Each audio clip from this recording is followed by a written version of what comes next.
obrigado a desligar. Vou mostrar para vocês aqui, pessoal, como resolver esse problema. Nem todo mundo sabe como lidar com essa situação. Às vezes tem gente que acabou de comprar uma máquina de lavar.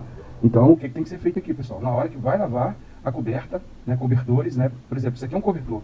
Então, tem uma técnica para poder isso aqui não acontecer. Porque se você tiver com a máquina em cima de um elevado, de uma bancadinha, nesse caso aqui ela cairia da bancada. E se a dona de casa não estiver perto, vai chegar, vai tocar a máquina no chão, fio arrebentado e toda a máquina toda pocada.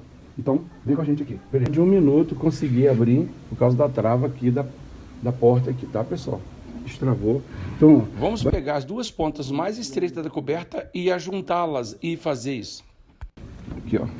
Eu vou fazer isso aqui, ó. Vou mostrar pra vocês aqui. Aqui achei as duas pontas. Então, eu vou juntar essas duas pontas aqui, ó.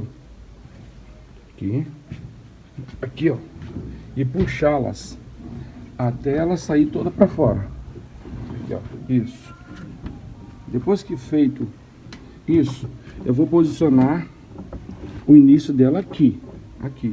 Agora, eu vou continuar fazendo assim, ó. Olha lá, ó. É simples.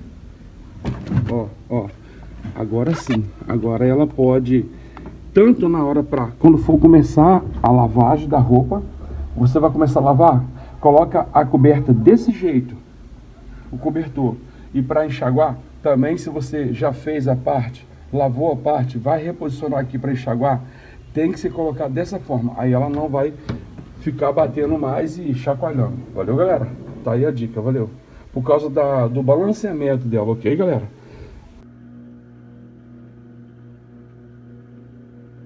Olha aí, pessoal. Ficou top, hein, pessoal? Acabou o problema.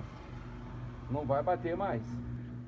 Normalmente isso acontece, pessoal, com toalhas ou quando você salta o processo de lavagem da roupa e você mesmo coloca a roupa ali dentro. Então, para colocar tem que ser de forma distribuída, né?